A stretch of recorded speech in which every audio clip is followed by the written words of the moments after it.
What do the most successful people today all have in common? Think of Alex Hormozi, think of Tony Robbins, think of Ryan Holiday, think of David Goggins.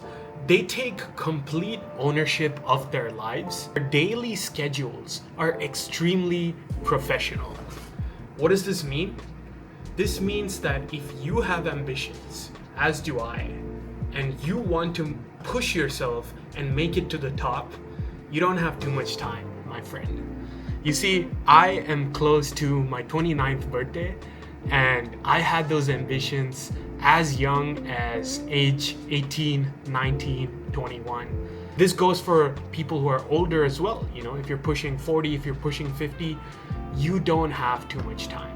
It's morbid to say it that way, but you literally have 2 or 3 decades productivity within you.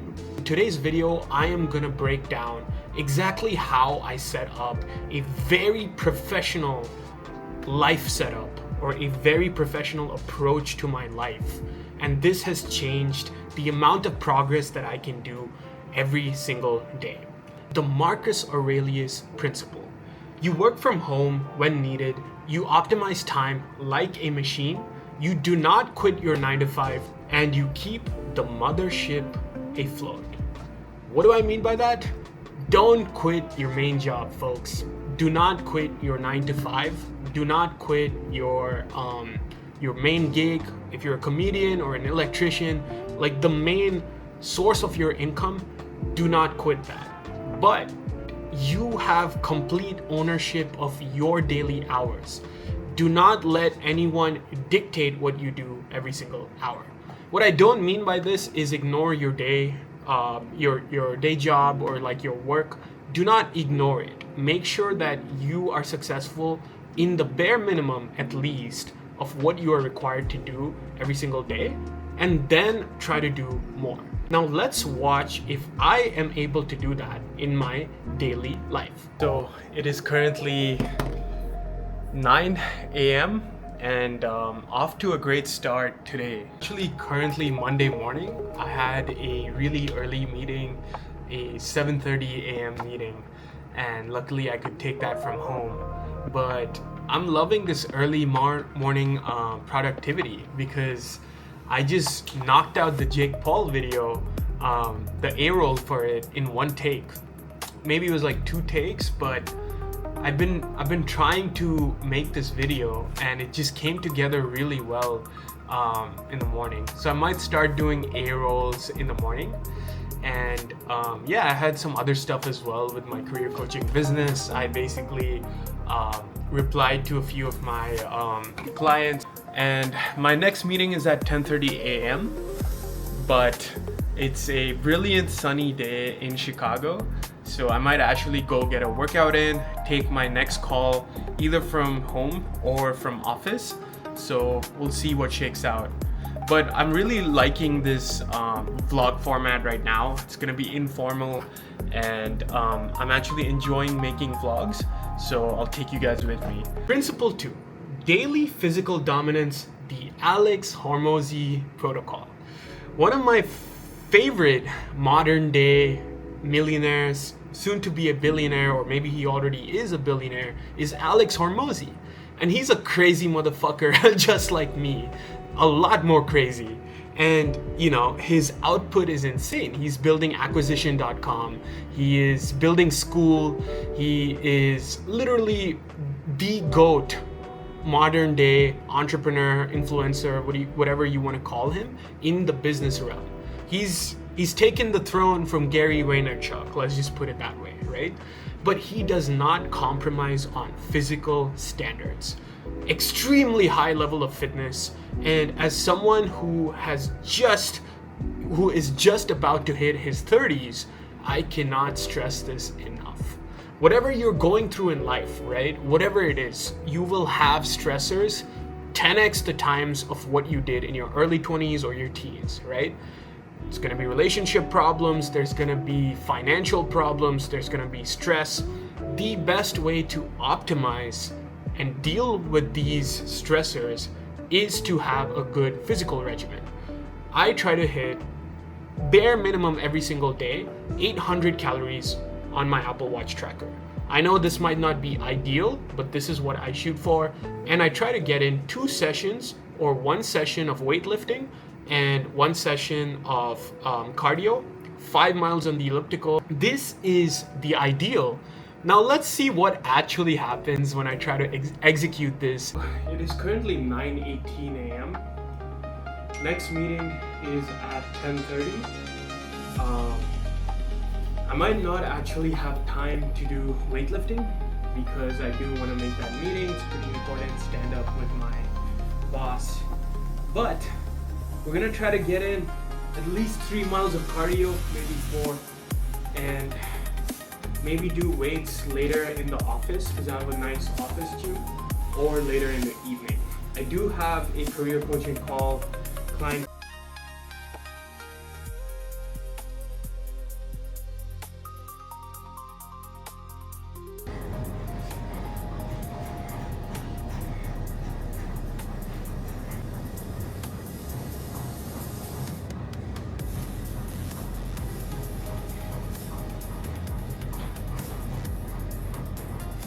Just wrapped up my workout. That gym is so cold, it's hard to break a sweat. Only got about 4 miles in and a little bit of cable wood choppers. Now I am gonna be late for my meeting, so let's go get a quick shower and then jump into that. Still fully fasting. The next key principle is relentless outreach engine. The Cristiano Ronaldo, you can see the hairstyle, output law. You don't wait for opportunities, you manufacture them. You reach out, you follow up, you hire, you delegate, you build systems so the business runs even when you're tired. Ronaldo did not become a multi-billionaire by doing everything himself. Who do you think runs the Cristiano Ronaldo Museum in Portugal that takes in, I don't know, like at least $100,000 to $200,000 every single year? Probably a lot more. His brother. Who runs his cologne business, right? Who runs his merch business? Who runs his his personalization in terms of investments, portfolios? He does not do everything himself. He delegates effectively, and it's easy for Ronaldo to do this because he is a multi-millionaire or billionaire, right? Here's the truth. I realized this at age 29, but you have the power as well. Don't give me the excuse that, hey, I don't get paid enough, man. I can't hire anyone. Use leverage, use psychology, use IOUs, use loans, use side hustles to generate money. But make sure you delegate work. You make sure you have a level of team. Currently, I don't have a team, but I have an ad hoc editor for my content, for my YouTube channels, and I have just started the process of hiring my first coach. I have a career coaching business where I basically help international students or, freshmen, sophomores in college optimize their application profiles so they can get jobs at like big companies using the same principles that I use to get my job at Goldman Sachs, right? So I didn't want to do everything myself, but I don't want to compromise on the quality of coaching. So I just talked to a friend of mine and asked him to be a coach with me for some of my clients. I have thus delegated some work to him, and this takes something off my plate, but we keep the revenue increase and the profit increase pretty much the same. The only difference is I give him some money to compensate for his efforts. Same thing with my editor. If you're watching, thanks, man. Great job. You can leave this in. Put in one of your like goalkeeper highlights, bro. Like you're actually killing it. So I let my editor handle some of the better, more professional level edits, and this lets me create more A-rolls. This lets me create more content. So you must delegate, just like Cristiano Ronaldo. Do I do this in real life? Let's find out. I'm kind of enjoying working. So I just opened my my LinkedIn up, and I have to log in quickly for work. But I'm actually working with another guy who might sign on as a coach for my career coaching business. I gave feedback to my client. I'm checking on YouTube analytics and stuff like that. So yeah, just life of a businessman. You are always keeping track of these businesses you worked so hard to build, and each little update is like a little update from one of your babies, to be honest. So but it is time, so I have to log on, and I'm gonna very subtly leave my camera on so you guys can kind of see what goes on behind the scenes, but I will try not to reveal anything too confidential. It is tax season right now, so it is a reminder for all of you, go get your taxes done, because it is a pain in the ass. Luckily, my dad knows a good tax consultant, so he put me on to that person, and I just need to upload my W-2s, and then I should be good. But that's why I like this channel as well, because it is authentically me. It is authentically documenting my life, and if I like these videos and I like these vlogs, I can put them on the main channel. Here's something I wish I told myself when I started my career. There's a golden rule. Always keep your boss and always keep your wife happy. Or girlfriend or whatever, right? Keep your boss happy. Trust me, it's gonna pay off. Now that we've mentioned your main gig, your 9 to 5, right? Or whatever you're using to get the most amount of income you can, you will have someone telling you what to do. You keep your boss happy, not because you love authority, not because you understand leverage. You get promoted. You gain trust. You get extra resources. You play the game better than anyone else. And that's exactly what I have done throughout my career. Whatever my boss needs is my bare minimum. If he needs me to be on call at 9 p.m., I'll make it work. If he wants me to execute and do something I'm not comfortable with, I will make it work. Because I want to keep the mothership afloat. But not only afloat, I want to climb the corporate ladder. If you want to learn about business, learn it from the inside. Watch how big companies operate. Watch how big companies execute. This will teach you a lot on how you can treat your life like a professional. I learned a lot just from the structure in like product manager meetings, right? Like ceremonies, the agile method, Trello boards. These are all productivity mechanisms. But here's the thing, you can apply this in your own life. When I started my content, when I started creating content, I actually had a Trello board just to visualize what I need to do in terms of content. When I started my first fitness regimen, I had an Asana board where I would basically work through exercises, right? So you can learn a lot from keeping your boss happy. And this is the Niccolo Machiavelli advantage. Not much, just starting off, sorry.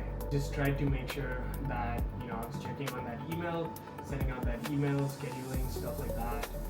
Still going over Monday.com stuff, but I'm ready to do other stuff if you want.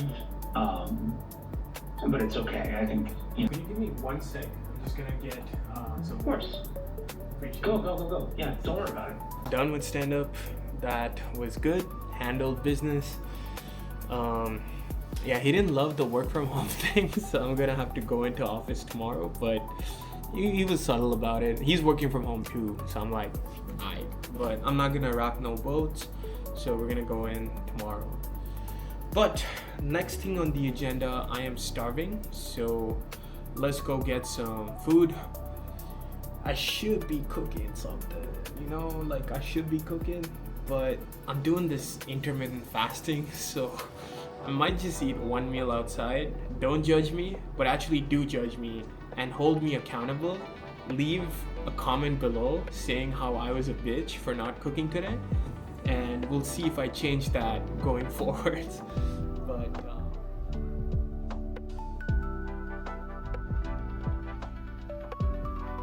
the end of the day, your clip should be empty.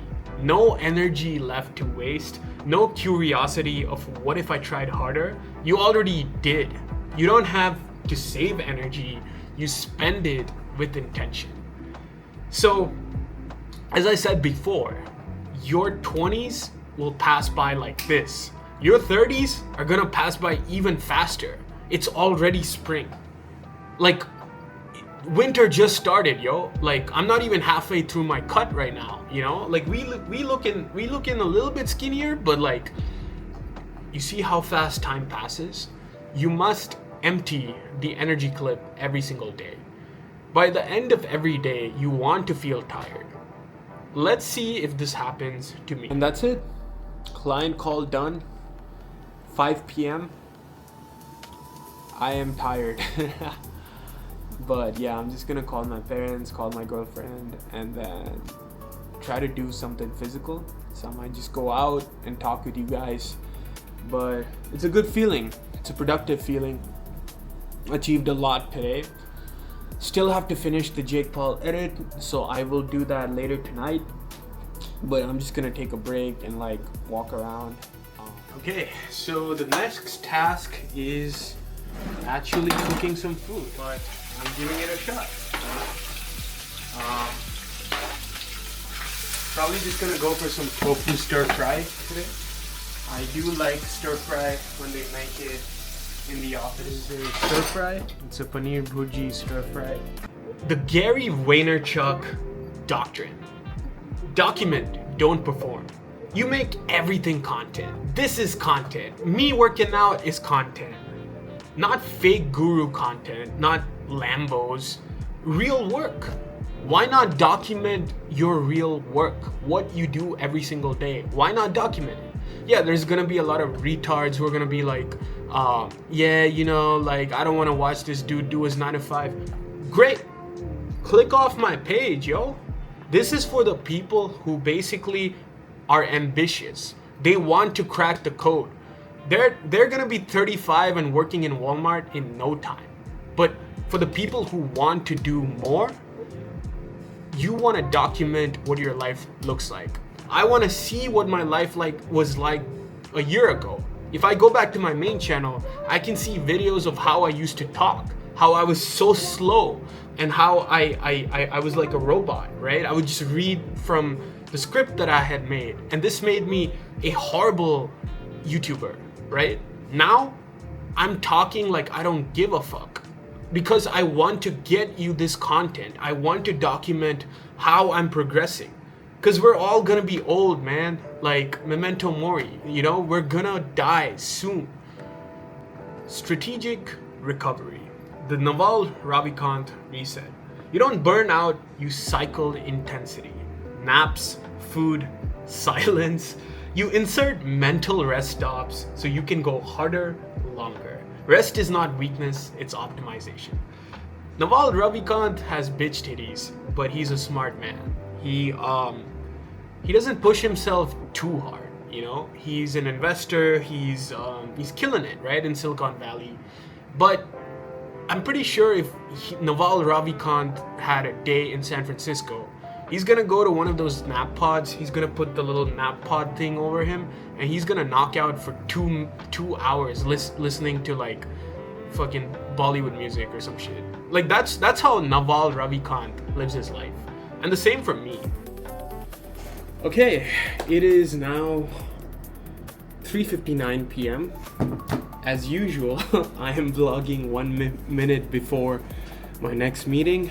What did I do in the last few hours? Since I woke up super early and I got my workout in, I was starving, so I went and got some food. I actually went downtown, so I left my little office slash home. The psychologist Carl Jung, that is me, had a very interesting concept. He had the concept of your... Just probably need one more edit and this saved me some time and money, which I would have spent on the editor. The one thing you notice when you turn 30 or about to turn 30, I'm still 28, I will be 29 in June, but it is, you need to stay in a deficit. Now this is my personal approach in a caloric deficit, right? This is my personal approach because I am an endomorph by default. I tend to gain weight, I tend to gain water. I also build muscle easier, I've noticed, because I just have more mass and I'm able to, like, my strength is higher, right? And I'm able to easily push more weight.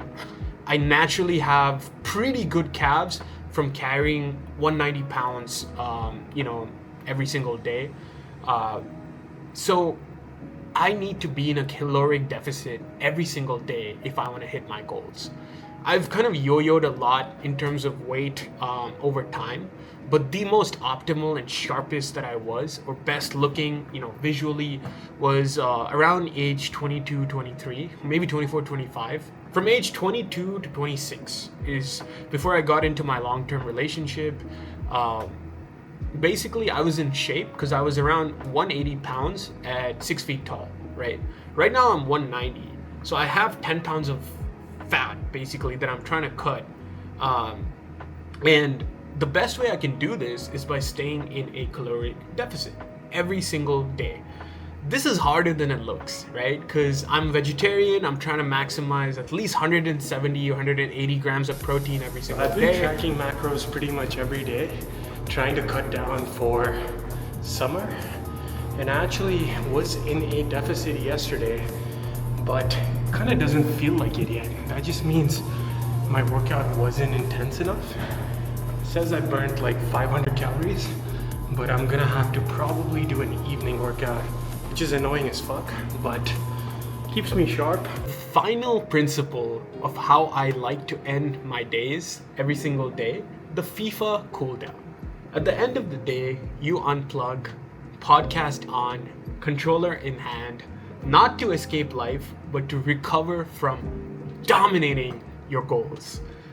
There's difference. Basically, the final 2-3 hours of my day, what really helps me reset, and this time is actually the best time to reset. As you can tell, it's like sunset. It's really nice. I basically put on Spotify gamer mode. I put on some of my favorite podcasts. The main areas of focus in my life right now, focus on these 3 areas are gonna give me asymmetric returns.